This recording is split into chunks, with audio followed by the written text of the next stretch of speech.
Millimetre वर्षा जगार लोक भिजिकी हाउसफुल यात्रा देखी तेणु गोटे स्वतंत्र भल पाइबा सिंह बाहिनी प्रति अच्छी नाटक गुड़िक प्रति अच्छी प्रथम रात्र सत नाटक था बोल बो गोटे सबुठार दुखर कथा बर्तमान किसी भल उद्देश्य नथिबा लोक माने यात्रा को बदनाम करिवार तरीका गोटे अलग नहीं से तरीका नहीं माने माने गोटे कथा कहबी यात्रा सब अच्छी शत्रुता सब प्रकार हो पारे किंतु ए टाइप तरीका नवा उचित नुह। सिंह बाहिनी एटा हूँ द्वितीय कैंप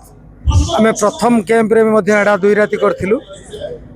6 राति मध्य कंटिन्यूअस 5 राति एटा नाटक होइछि एवं आपण देखुचंती जे भलिया भरपूर दर्शक एइथुर प्रूव होउछि नाटक केमती अच्छी और कलाकार मैंने केते खटुचती specially Piyush and group Kshitish Bablu एमाने सब जीवन दे खटुचंती और नाटक गोटे भल दिगरे नौचंती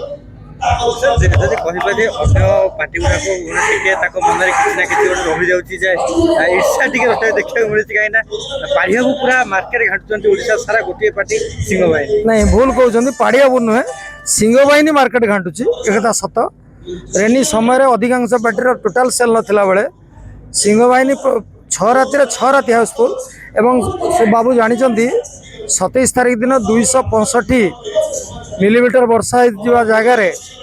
लोक भिजिकी हाउसफुल यात्रा देखी तेणु गोटे स्वतंत्र भल पाइबा सिंह बाहिनी प्रति अच्छी नाटक गुड़िक प्रति अच्छी प्रथम रात्र सत नाटक था बोल बो गोटे सबुठार दुखर कथा बर्तमान किसी भल उद्देश्य नथिबा लोक माने यात्रा को बदनाम करिवार तरीका गोटे अलग नहीं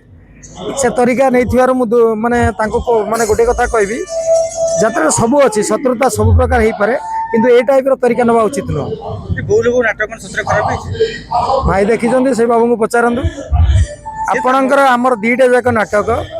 आपण 19-20 अच्छी आप केटा को भल केटा खराब कहे मुझे कही बैट्रे 2टा नाटक बहुत भल अच्छी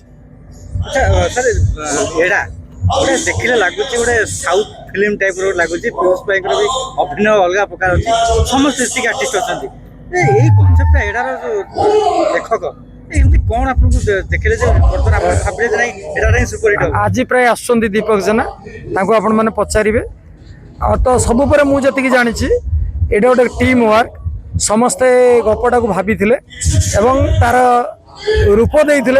नाट्यकार दीपक जेना एवं ये नाटक हवा पछरे पीयूष भी बहुत हाथ अच्छी नाटकटा सीना आप जानते कि एटा ना किंतु निच्छक ओडिया चरित्र को लेकिन सब नाटक है लोक निश्चित गाँव रु सहर पर्यंत समस्त ग्रहण करेंगे।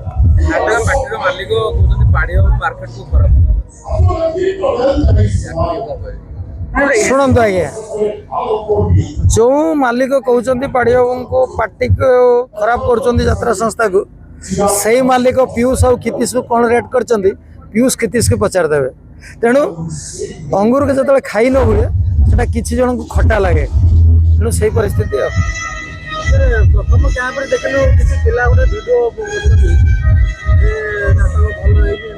परोक्ष भाव तार आंसर दे सारी बेटर हम पचारे हम से मुझे जानी पचारे से कहले किसी लोक मत कहले पोस्टा खाली पोस्ट करदे जी पोस्ट कर लोक कही ना से आपण मैंने सांबादिकता कर इन्वेस्टिगेशन करेंगे जी पोस्ट कर से लोक कही ना कही लोक अलग पोस्ट कर लोक अलग प्ररोचित कर लोक अलग हो पारे न भी पारे आम केमती कहवा जेहेतु देखिनु आज्ञा 100% कैंप जनवरी 13 जून 13 पर्यंत आम कौन डेट ना ओपनिंग कैंप ये हम कहीं आम बस्तार करूँ रेगुलर बस्तार जेहेतु से बनिया अंचल ये फील्ड भल अच्छी तेणु आसंता वर्ष आम ये ओपनिंग कर नहीं आम तो ये अल्प दिन तले भी आउ थे आग थर देलु जी जटिया भाई ये जी प्रेसिडेंट मोर व्यक्तिगत भाव में भल संपर्क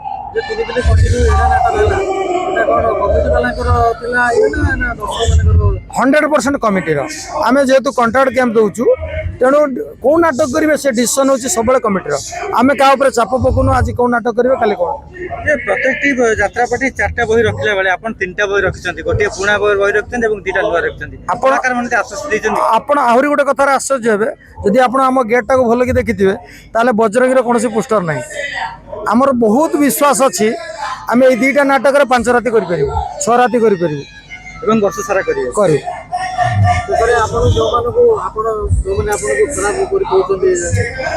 ଯାତ୍ରାକୁ କହୁଛନ୍ତି ତାକୁ ମେସେଜ କରିବେ? ନାଇଁ, ମୁଁ ତ ବାରମ୍ବାର କହିଛି ମୁଁ ଜଣେ ଭଲ ଦର୍ଶକ, ଆପଣମାନେ ବି ଜାଣିଛନ୍ତି। ମୁଁ ବସ୍ତାରେ 2ଟା ନାଟକକୁ ପୁରା 2 ମିନିଟ୍ ବି ଷ୍ଟେଜ୍ ଛାଡ଼ି ନଥିଲି, ଦେଖିଛି। ଏବଂ ମୁଁ ଯେତିକି ଜାଣିଛି ପିୟୁଷ ଏଣ୍ଟ୍ରି କରିଥିଲା ଭାଇରାଲ, କିନ୍ତୁ ଆଜି ଜଣେ ପରିପକ୍ୱ କଳାକାର, ତା ଅଭିନୟରେ ବର୍ତ୍ତମାନ ଯାଦୁ ଅଛି। ଓଡ଼ିଶାର ୟଙ୍ଗ ଜେନେରେସନ୍ ଯଦି ଆଜି ଯାତ୍ରା ଆଡ଼କୁ ଆସିଛନ୍ତି ତା ପାଇଁ ପିୟୁଷ ଅନେକାଂଶରେ ଦାୟୀ। ତା ମାନେ ନୁହେଁ ଯେ କ୍ଷିତିଶ ଭଲ କରୁନାହାନ୍ତି, ବବଲୁ ଭଲ କରୁନାହାନ୍ତି, କି ସୁଇଟି ଭଲ କରୁନି, ପିଙ୍କି ଭଲ କରୁନି, ସେ କଥା ନୁହଁ। କିନ୍ତୁ ପିୟୁଷର ବର୍ତ୍ତମାନ ଓଡ଼ିଶାରେ ଯାତ୍ରା କ୍ଷେତ୍ରରେ ପରିପକ୍ୱତା ଆସିଛି। ଆପଣ ଗୋଟେ ଷ୍ଟେଜରେ କହିଥିଲେ ପିୟୁଷ ଲଙ୍ଗ ଟର୍ମ ପାଇଁ ରହିବେ, କେତେ ବର୍ଷ ପାଇଁ ରଖିବେ? ପିୟୁଷକୁ ପଚାରୁନାହାନ୍ତି। ତାପରେ ସେ କହିଛି, ପିୟୁଷ ତା ସାକ୍ଷାତକାରରେ ଗୋଟେ କହିଛି ସେ କାର୍ ଭିତରେ ଯେ ହଁ ମୁଁ ରହୁଛି ଲଙ୍ଗ ଟାଇମ୍, 5 ବର୍ଷ ମୋ ଏଗ୍ରିମେଣ୍ଟ ଅଛି। ଆପଣ 5 ବର୍ଷ ରଖିବେ? 5 ବର୍ଷ କଣ, 10-15 ବର୍ଷ।